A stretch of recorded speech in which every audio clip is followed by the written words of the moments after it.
بسم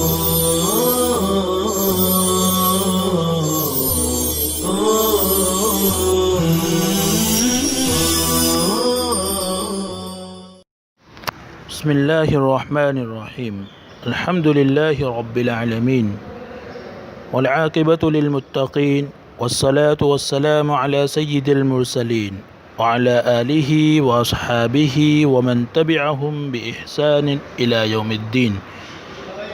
اما بعد، عزیز طلباء، عربی زبان قرآن و حدیث کی زبان ہے، اور جب تک عربی زبان میں مہارت حاصل نہ ہوگی وہاں تک ہم قرآن و حدیث کو نہیں سمجھ سکتے.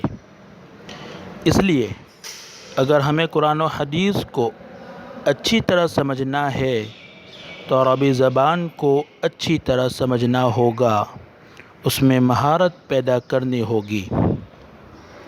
اب سوال یہ ہے کہ مہارت کیسے پیدا ہو؟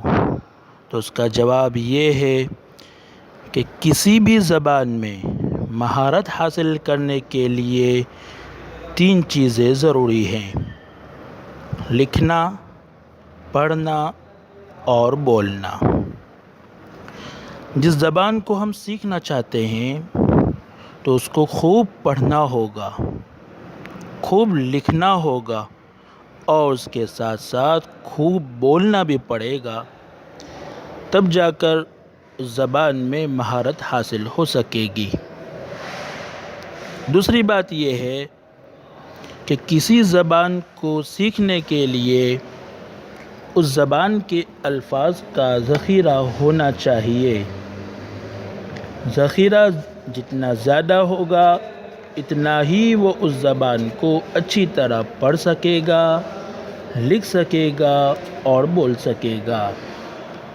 چنانچہ عربی زبان کو سکھانے کی غرض سے انشاء کا بہت ہی بہترین نصاب مرتب کیا گیا ہے، جو سالوں سے مدارس کے نصاب میں داخل ہے اور ہزاروں طلباء اس سے فائدہ اٹھا چکے ہیں.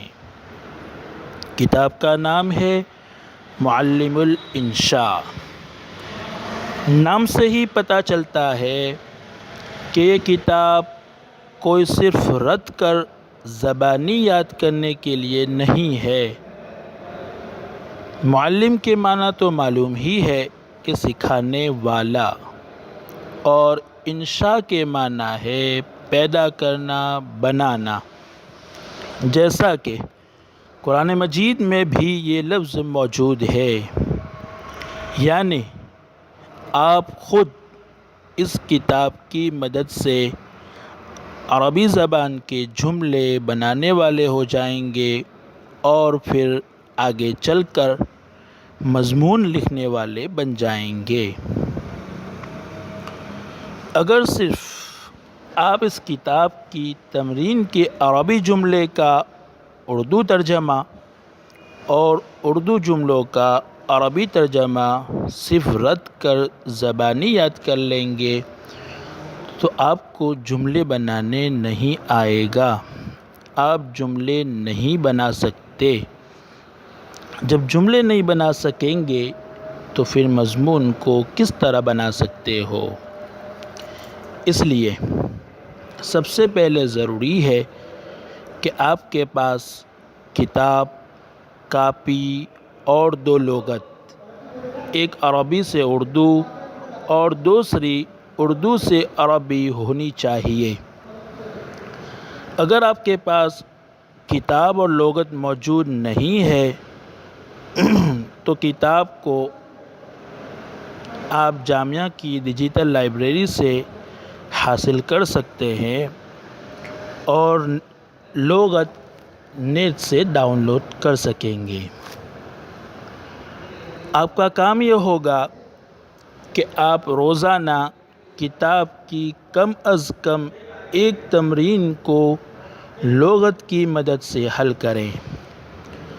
حل کرنے کا طریقہ یہ ہوگا کہ تمرین میں موجود الفاظ کو کاپی میں لکھ لیں، پھر دیکھیں کہ اگر وہ اسم ہے تو لغت سے اس کی واحد جمع اور معنی لکھ لیں، اور اگر وہ فعل ہے تو اس کا باب اور مصدر لکھ کر اس کا معنی لکھیں۔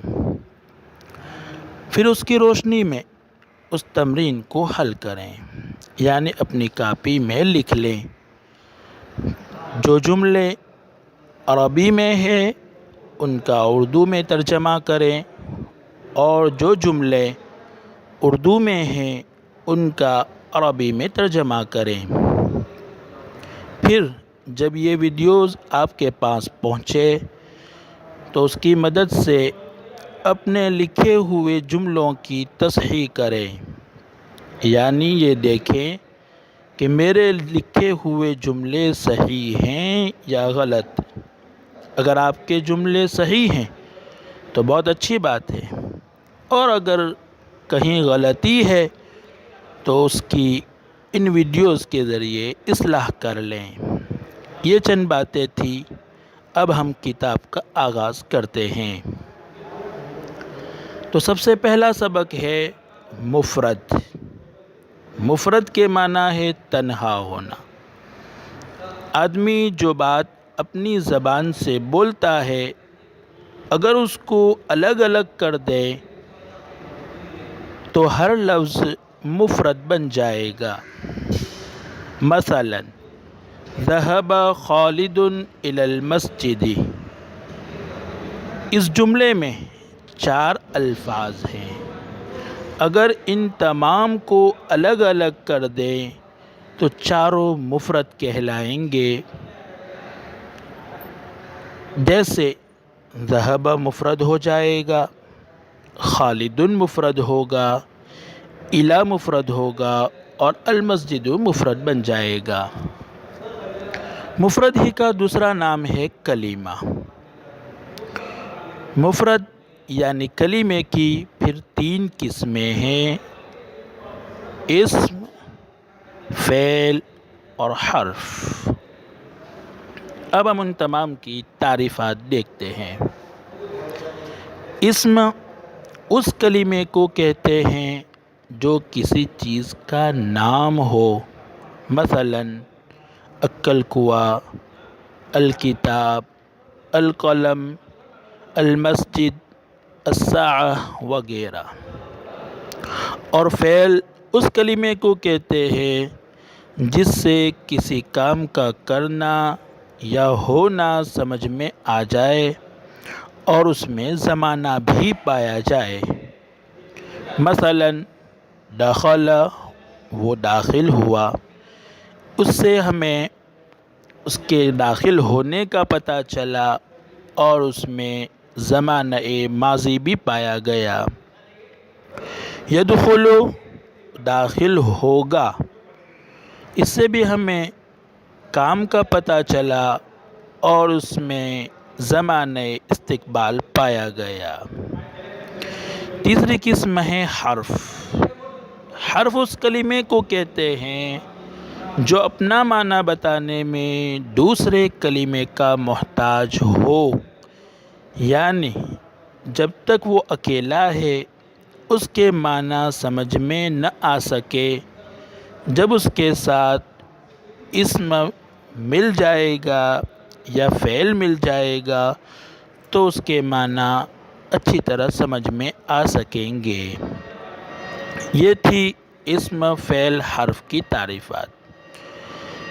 اب ہم ان تینوں تعریفات کی روشنی میں تمرین کو حل کرنے کی کوشش کرتے ہیں۔ سب سے پہلے ہم مفردات یعنی الفاظ کے معنی سمجھیں گے۔ تو پہلی تمرین جو ہے اس کا پہلا جملہ ہے الطیر، اس کی جمع طیور آتی ہے اور معنی ہے پرندہ۔ دوسرا کلمہ ہے یطیر، یہ فعل ہے باب ضرب سے، اس کا مصدر طیرن آتا ہے، معنی اڑنا۔ الہوا جمع اس کی اہویتن آتی ہے، معنی ہے ہوا، فضا۔ دوسرا جملہ ہے السمک یعیش فی الماء۔ السمک اس کی جمع اسماک آتی ہے، معنی ہے مچھلی۔ یعیش فعل ہے باب ضرب سے، عاش یعیش عیشن، معنی زندگی گزارنا۔ الماء اسم ہے، اس کی جمع میاہن آتی ہے، معنی ہے پانی۔ تیسرا جملہ ہے العصفور یتغرد علی الشجرۃ۔ العصفور اس کی جمع عصافیر آتی ہے، معنی ہے چڑیا۔ یتغرد یہ فعل ہے باب تفاعل سے، معنی چہچہانا۔ باب تفاعل کا فعل مضارع کا صیغہ ہے۔ الشجرہ اسم ہے، یہ شجرن کا واحد ہے۔ الشجر جمع اشجار، معنی درخت، اس کا واحد الشجرۃ آتا ہے، یعنی ایک درخت۔ چوتھا جملہ ہے ان السفینۃ تجری علی الماء۔ السفینہ یہ اسم ہے، اس کی جمع سفن آتی ہے، معنی ہے کشتی۔ تجری فعل ہے باب ضرب سے، جرا یجری جرین، معنی ہے چلنا، دوڑنا۔ پانچواں جملہ ہے ینزل المطر من السماء۔ ینزل یہ فعل ہے باب ضرب سے، مصدر اس کا نزولاً آتا ہے، معنی اترنا، برسنا۔ المطر اس کی جمع امطار آتی ہے، معنی ہے بارش۔ السماء اس کی جمع سماوات آتی ہے، معنی ہے آسمان۔ چھٹا جملہ ہے سافر علی الی دہلی۔ سافر یہ فعل ہے باب مفاعلہ سے، سافر یسافر مسافرتاً، معنی سفر کرنا۔ علی نام ہے، اسی طرح دہلی بھی جگہ کا نام ہے۔ توضأت یہ فعل ہے باب تفعل سے، ماضی کا صیغہ ہے، معنی وضو کرنا۔ الماء کا لفظ پڑھا گیا۔ البارد معنی ٹھنڈا۔ آٹھواں جملہ ہے صدت الطیور بالبندوقیۃ۔ صدت یہ فعل ہے باب ضرب سے، صاد یصید صیداً، معنی شکار کرنا۔ بندوقیہ معنی ہے بندوق۔ نواں جملہ ہے حفظ التلمیذ الدرس۔ حفظ یہ باب سمیع کا ماضی کا صیغہ ہے۔ حفظ یحفظ حفظاً، معنی یاد کرنا۔ التلمیذ جمع تلامیذ، معنی طالب علم۔ الدرس جمع دروس، معنی اسباق سبق۔ دسواں جملہ ہے ان اللہ علی کل شیء قدیر۔ شیء جمع اشیاء آتی ہے، معنی چیز۔ قدیر یہ صفت کا صیغہ ہے، معنی ہے مکمل قدرت رکھنے والا۔ اب ہم اپنے حل کردہ الفاظ کی روشنی میں جملوں کا ترجمہ دیکھیں گے۔ پہلا جملہ ہے الطیر یطیر فی الہواء، پرندہ ہوا میں اڑ رہا ہے۔ دوسرا جملہ ہے السمک یعیش فی الماء، مچھلی پانی میں زندگی بسر کرتی ہے۔ تیسرا جملہ ہے العصفور یتغرد علی الشجرہ، چڑیا درخت پر چہچہا رہی ہے۔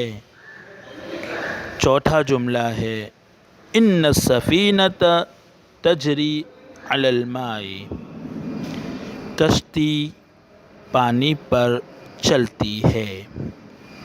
پانچواں جملہ ہے ینزل المطر من السماء، بارش آسمان سے برستی ہے۔ چھٹا جملہ ہے سافر علی الی دہلی، علی نے دہلی کا سفر کیا۔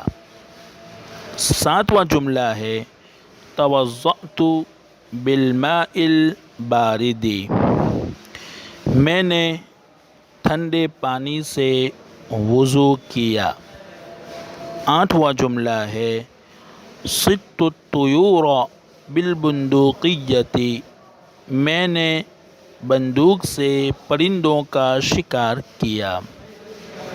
نواں جملہ ہے حفظ التلمیذ الدرس، طالب علم نے سبق یاد کیا۔ اور آخری جملہ ان اللہ علی کل شیء قدیر، یقیناً اللہ ہر چیز پر قادر ہے۔ یہ تھا جملوں کا ترجمہ، لیکن جب ہم جملوں کے اوپر دیکھیں گے تو ایک ہدایت لکھی ہوئی ہے مندرجہ ذیل جملوں میں اسم، فعل اور حرف کی تمیز کرو۔ یہی اس تمرین کا مقصد ہے۔ تو دیکھتے ہیں ہم کہ اس تمرین میں کون اسم ہے، کون فعل ہے اور کون حرف ہے۔ پہلے جملے میں سب سے پہلا لفظ ہے الطیر، یہ اسم ہے اس لیے کہ یہ پرندے کا نام ہے اور علامت ہے اس پر الف لام، جو بتلاتا ہے کہ یہ اسم ہے۔ دوسرا لفظ ہے یطیر، یہ فعل ہے اس لیے کہ کام کو بتلاتا ہے اور زمانہ بھی پایا جا رہا ہے۔ تیسرا لفظ ہے فی، یہ حرف ہے اس لیے کہ جب تک اس کے ساتھ دوسرا کلمہ نہیں ملتا وہ اپنا معنی نہیں بتلاتا۔ اور چوتھا لفظ ہے الہواء، یہ اسم ہے اس لیے کہ نام ہے اور علامت اس کی ہے کہ اس پر الف لام موجود ہے۔ دوسرے جملے میں پہلا لفظ ہے السمک، یہ نام ہے، اسم ہے، علامت اس کی یہ ہے کہ اس پر الف لام موجود ہے۔ دوسرا لفظ ہے یعیش، یہ فعل ہے اس لیے کہ کام کو بتلاتا ہے اور اس میں زمانہ بھی پایا جا رہا ہے۔ تیسرا لفظ فی ہے جو پہلے جملے میں آ گیا۔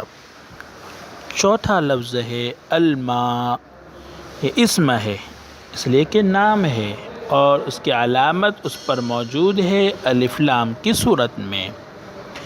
تیسرا جملہ اس کا پہلا لفظ ہے العصفور، یہ اسم ہے اس لیے کہ نام ہے اور اس کی علامت اس پر موجود ہے کہ اس پر الف لام موجود ہے۔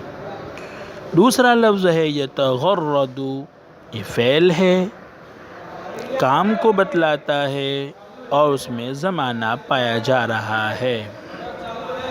تیسرا لفظ ہے علا، یہ حرف ہے، اس لیے کہ جب تک اس کے ساتھ دوسرا کلمہ نہیں ملے گا وہ اپنا معنی نہیں بتلائے گا۔ چوتھا لفظ ہے الشجرہ، یہ اسم ہے، اس لیے کہ نام ہے اور اس کی علامت اس پر موجود ہے کہ اس پر الف لام موجود ہے۔ چوتھے جملے کا پہلا لفظ ہے ان، یہ حرف ہے، اس لیے کہ وہ اپنا معنی بتلانے میں دوسرے کلمے کا محتاج ہے۔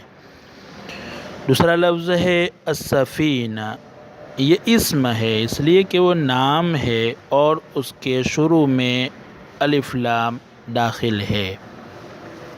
تیسرا لفظ ہے تجری، یہ فعل ہے، اس لیے کہ کام کو بتلاتا ہے اور اس میں زمانہ پایا جا رہا ہے۔ چوتھا لفظ ہے علا، یہ حرف ہے، اس لیے کہ اپنا معنی بتلانے میں دوسرے کلمے کا محتاج ہے۔ پانچواں لفظ ہے الماء، یہ اسم ہے، اس لیے کہ نام ہے اور اس کی علامت اس کے شروع میں الف لام کا داخل ہونا ہے۔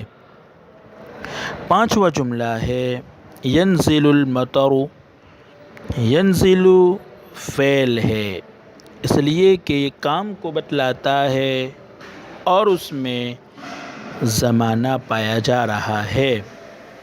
دوسرا لفظ ہے المطر، یہ اسم ہے، اس لیے کہ نام ہے اور اس کے شروع میں الف لام داخل ہے۔ تیسرا لفظ ہے من، یہ حرف ہے، اس لیے کہ اپنا معنی بتلانے میں دوسرے کلمے کا محتاج ہے۔ چوتھا لفظ ہے السماء، یہ اسم ہے، اس لیے کہ نام ہے اور اس کے شروع میں الف لام داخل ہے۔ چھٹے جملے کا پہلا لفظ ہے سافر، یہ فعل ہے، اس لیے کہ کام کو بتلاتا ہے اور اس میں زمانہ پایا جا رہا ہے۔ دوسرا لفظ ہے علی، نام ہے، اسم ہے۔ تیسرا لفظ ہے الہ، یہ حرف ہے، اس لیے کہ اپنا معنی بتلانے میں دوسرے کلمے کا محتاج ہے۔ چوتھا لفظ ہے دہلی، یہ جگہ اسم ہے، اس لیے کہ جگہ کا نام ہے۔ ساتواں جملہ اس کا پہلا لفظ توضأت، توضأ یہ فعل ہے، اس لیے کہ کام کو بتلاتا ہے اور اس میں زمانہ پایا جا رہا ہے۔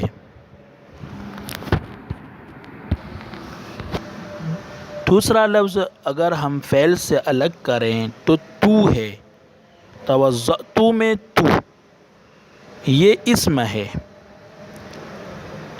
اس میں ضمیر ہے اور اس کی علامت اس کا فاعل ہونا ہے۔ فاعل اسم ہی ہوتا ہے، فعل اور حرف نہیں ہوتے۔ تیسرا لفظ بالماء میں با ہے، یہ حرف ہے، اس لیے کہ اپنا معنی بتلانے میں دوسرے کلمے کا محتاج ہے۔ چوتھا لفظ الماء ہے، یہ اسم ہے، نام ہے اور اس کی علامت اس کے شروع میں الف لام کا ہونا ہے۔ البارد یہ اسم ہے اور اس کی علامت اس کے شروع میں الف لام کا ہونا ہے۔ آٹھواں جملہ ہے، اس کا پہلا لفظ ستو ہے، ستو فعل ہے، اس لیے کہ وہ کام کو بتلاتا ہے اور اس میں زمانہ پایا جا رہا ہے۔ توضأت کی طرح اگر ہم اس میں بھی تو کو الگ کریں گے تو تو اسم ہوگا۔ تیسرا لفظ ہے الطیور، یہ اسم ہے، نام ہے اور اس کے شروع میں الف لام ہے۔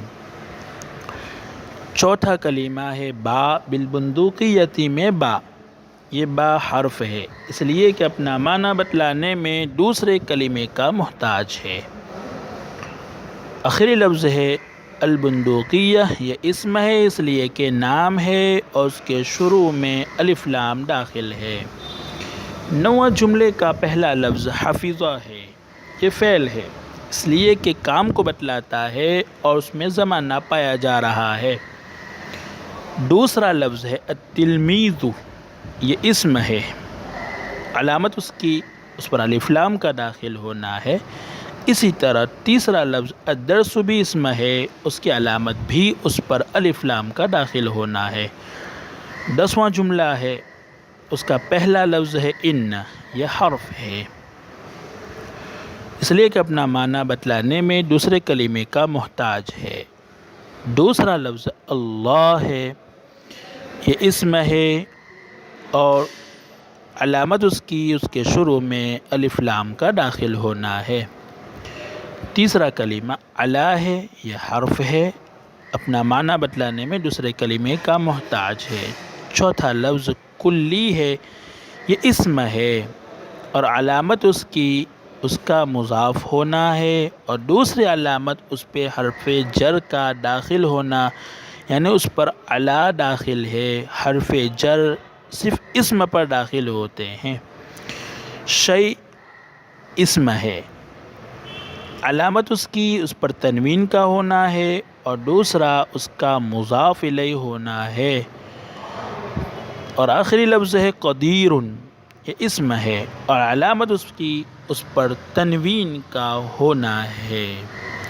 یہ تھا ہمارا پہلا سبق اور پہلی تمرین، اس کا حل تھا۔ السلام علیکم ورحمۃ اللہ وبرکاتہ۔